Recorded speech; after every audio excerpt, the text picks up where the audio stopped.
At this time, I would like to introduce our second speaker of the day, a graduate of Ohio State University and someone who's making us very proud at Iowa State University, Dr. Wendong Zhang. Dr. Zhang has been an assistant professor in the Department of Economics at Iowa State University since August of 2015. His research seeks to better understand U.S. farmland markets, agriculture, nutrient runoff, conservation practice adoption, and Chinese agriculture. Dr. Zhang is also affiliated with the Center for Agriculture and Rural Development, or CARD. Dr. Zhang is the leading researcher of the Iowa Land Value Survey, the Iowa Farmland Ownership and Tenure Survey, as well as the ISU Soil Management and Land Valuation Conference. He also developed the Iowa Farmland Portal, as well as co-founded the new Iowa State University Center, or China Ag Center, jointly with Dr. Dermot Hayes in collaboration with the Chinese Academy of Agricultural Sciences.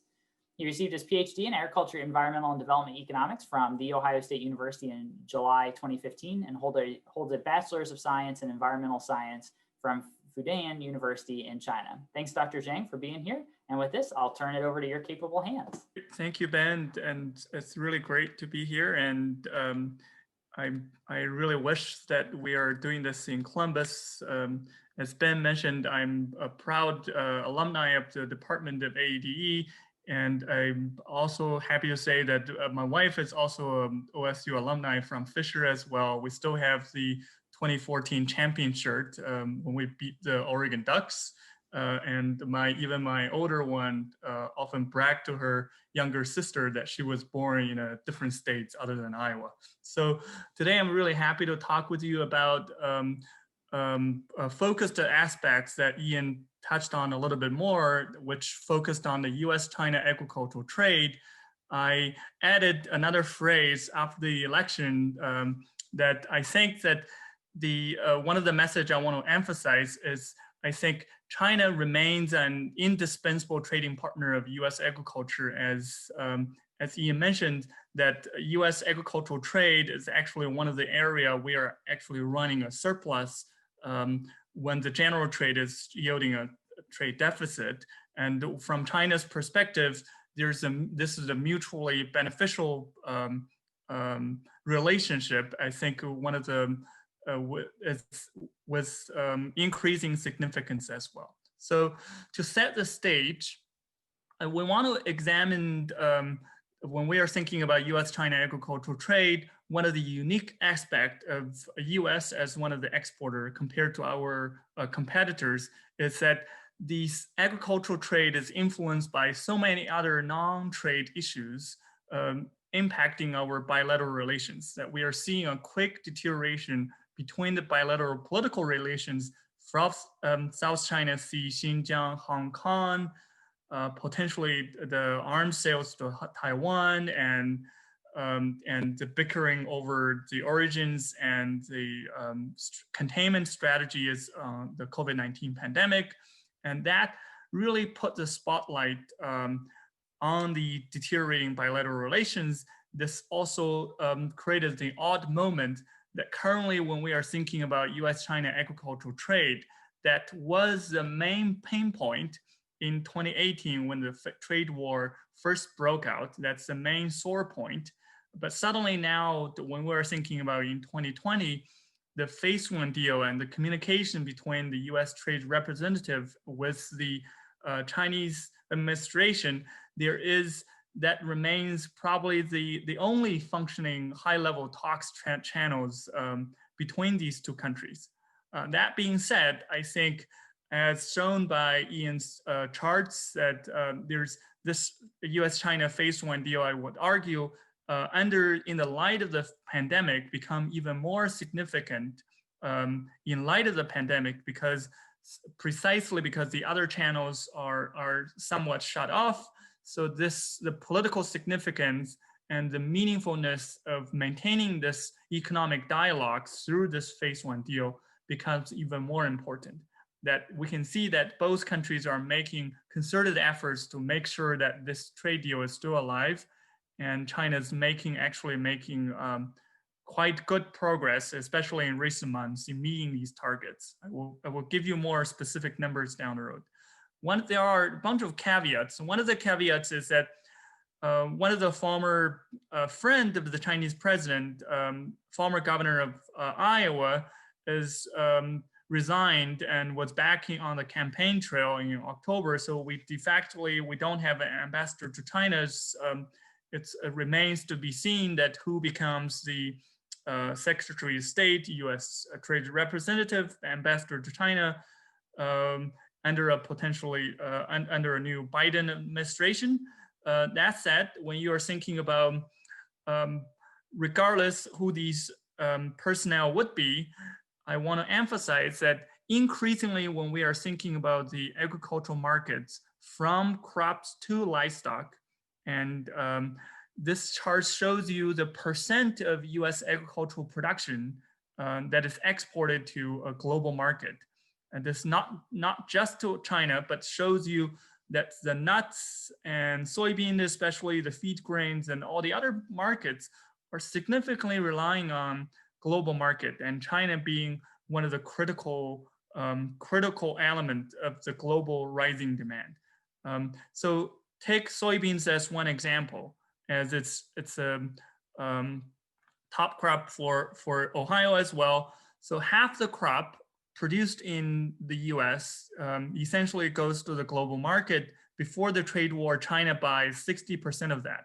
So one of the saying would be that every 1 in 4 rows of soybeans grown in Ohio or Iowa essentially goes to China, right? So that's the significance of the Chinese market to the US agricultural production. From China's perspective, China can only produce 15% of the demand that they need for soybeans. So US becomes really critical as well.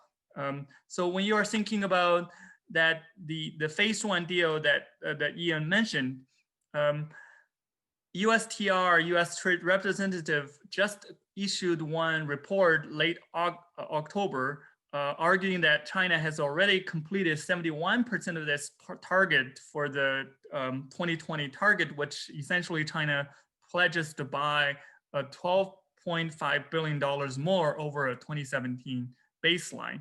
So you notice that Ian told you earlier the gap was 35%. So if you believe that, then the progress is, rather than completed 71%, is probably more completed closer to 60% or less than 2/3.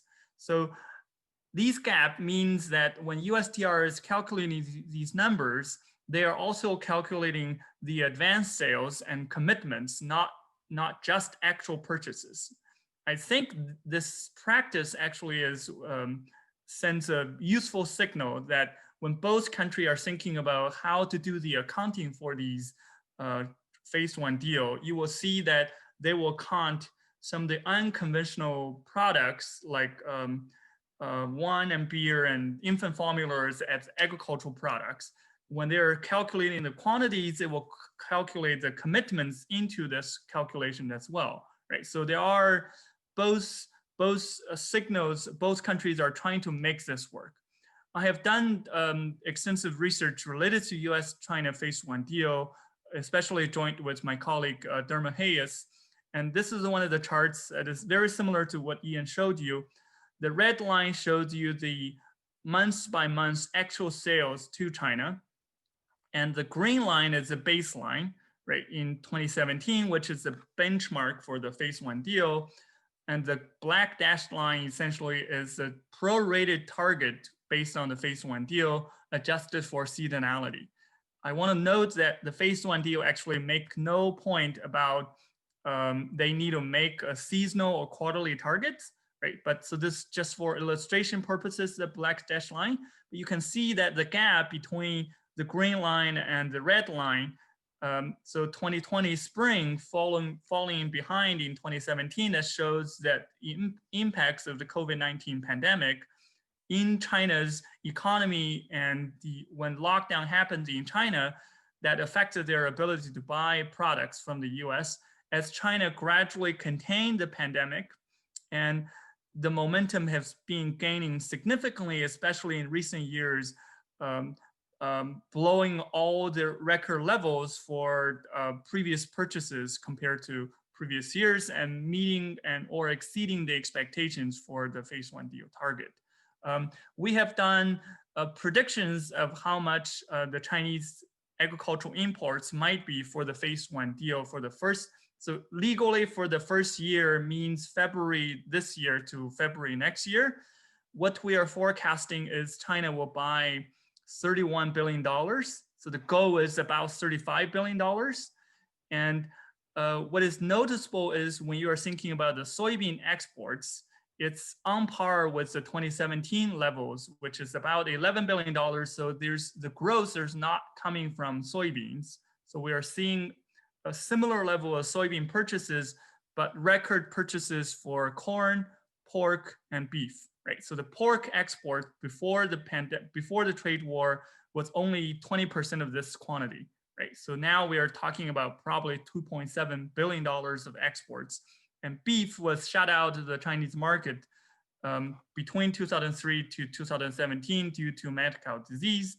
And China never really bought so many corn before, but this reflects their still the 15% gap in feed grains as China is still trying to build the cohorts for the hog herd from the African swine fever.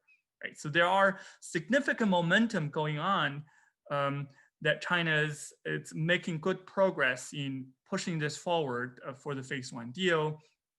But this quantity, even it's still lower than the phase one target, it still will be the largest ever numbers compared to the previous sales to China.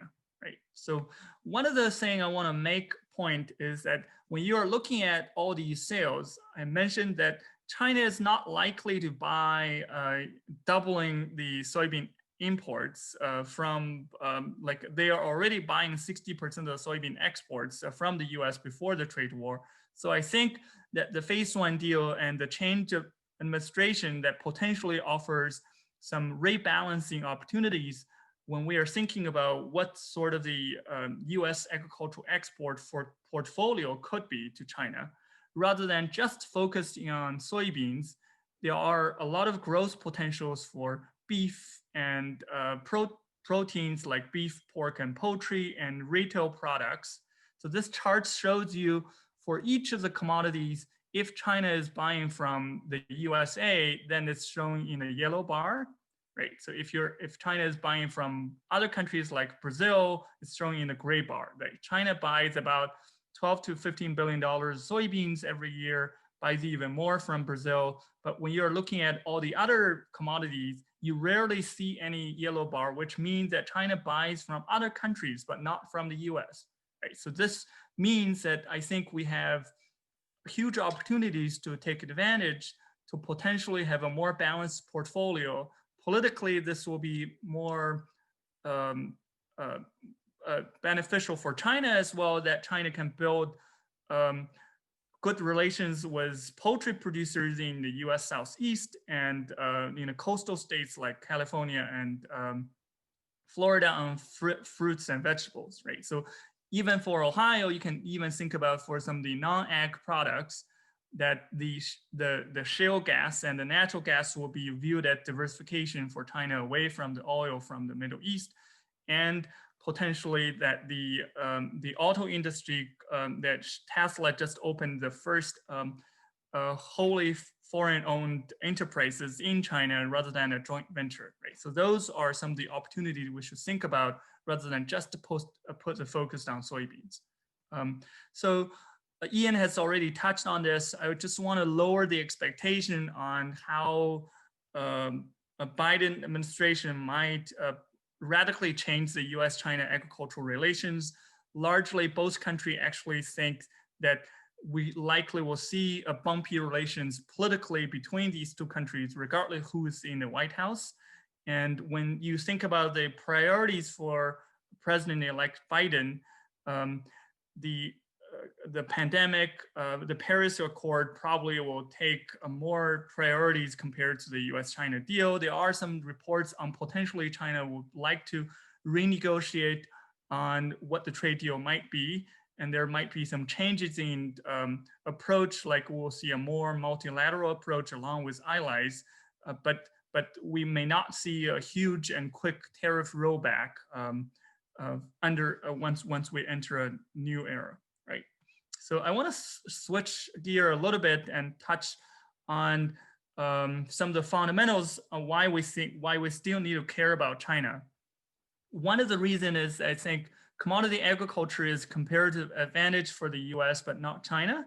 So here is a map that shows you the lower 48 states overlaid with the Chinese map that this is my hometown area. Back in the day, it's growing the same crops like Kansas because we share the same latitude, right? If you just look at this map, you think China has the same land area as the US. However, when you are thinking about what is the arable land, here is Tibet, 12,000 feet or above. Northern part of China, northern western part has a bunch of deserts. So most of the people, 90% of the people live in a cyclone colored area, right? So that's 90% of the 1.4 billion people. That's where also the crops are sown and the livestock are thriving as well. So China only has 7 to 9% of the arable land and 20% of the population, while the US has 4% of the population, 15% of the arable land. That alone puts us why the China needs to buy a whole lot more, especially when it comes to land intensive feed grains and proteins, right? So when you are looking ahead, thinking about the significance of the Chinese market, China represents probably a third of the future next billion middle class and has huge income growth potentials with China. Currently, there are 600 million Chinese are earning less than $140 for their disposable income per person, right? So there are still a large, thriving, developing countries that when people get richer, there will be more demand for proteins, fresh vegetables, and specialty products as well, like avocado and Chilean cherries nowadays, right? So lastly, I want to caution that even when we are seeing a change of administration, the trade war unfortunately gives China a lot of strategic incentive to continue their diversification away from the US. That China view that it was taken hostage on the soybean, for example, that one of the initiatives called the BRI, so Belt and Road Initiative, that what it means is that when you're looking at all these lines, these represents railroads connecting China with Europe, that when you are thinking about, for example, Spain selling pork to China used to take 2 months through the ocean route. Now it's through the rail line that takes 3 weeks. So these fundamentals these diversification efforts will still go on. And arguably that these diversification already happened before the trade war since 2012. This chart shows essentially the share of all the Chinese food and agricultural imports that is coming from the US, right? So the total share is declined from about over 20% to less than about 10% before the trade war. And 2012 is the Chinese current president Xi Jinping took office, right? So I want to end with one of the two phrases that highlight both the long-term optimistic and pessimistic forces. That one phrase in yellow is essentially what the US is called in China is the name of the country. So 美国 literally meaning this is a beautiful country. So the USA is translated into a beautiful country in Chinese. This is a symbolic as undertone of the general public feels about the US, and evidenced by there are 350,000 Chinese students studying in American universities now every year. And however, there's a second phrase called 中华民族伟大复兴, which is branded as the Chinese dream. The rough translation would be the grand rejuvenation of the Chinese nation. If I butcher one of the American political jargon, this roughly means make China great again, right? So with the limited time, with the pandemic, also interesting to learn about the Chinese characters on crisis. Here is the two characters. The crisis in Chinese 危机 consists of the first character means danger, and the second one means opportunity. That we hope that we can avoid the danger and seek opportunities and climb out of the pandemic soon. I have some recommended books and resources. I won't talk about those for the interest of time. And I trust you have the slides and you can check them out. With that, I'm really happy to answer your questions if you have them and we have time. Yes, excellent. Thank you. Thank you very much. So we had two questions come in. I'll ask you real quick. So you talked a little bit about the U.S. future as it relates to the phase one trade deal with China. One of our attendees asked, for some discussion now that we've got reports that China wants to renegotiate the phase one trade deal. What are your thoughts about that? I think yes, they probably will want to renegotiate the phase one deal. Frankly, even if President Trump got reelected, that we might see a renegotiating for the phase two, which will make the phase one agreement like void as well. The difference is that we probably will see a more reestablishment of the formal channels that China's on national security and economic dialogue on those as well. There will be more. So one of the uncertainty is whether and how quickly U.S. will rejoin TPP, as Ian discussed. Excellent. And then one more question. It looks like China imports 1/4 of their pork from the U.S. and about 1/3 of their soybeans, but also 1/80th of their beef from the U.S. Is this why you're saying their import portfolio from the U.S. has more percentage to grow for beef and also chicken? So yes, but also that one of the things you want to understand is that soybeans, China can only produce 15%. So China will be relying on the global market. For wheat and rice, that is regarded as the essential food crop. So China won't be open to the global market that much. For beef, there's a rising per capita consumption. So, but China is buying from Australia. For pork, they are buying a whole lot more from the U.S., but the lion's share is still coming from the Europe. There is a golden opportunity now because Germany has African swine fever now.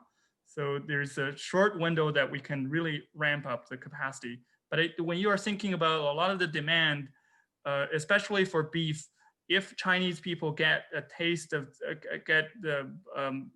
views the grass-fed beef from Australia as a higher quality product, then that could affect the long-term prospects of the U.S. beef exports. So. Excellent. Well, thank you. Thank you for being with us. We appreciate you spending your time, and it was great to have you back. Even though it wasn't in Ohio, we appreciate you being a part of our program. So. Yep.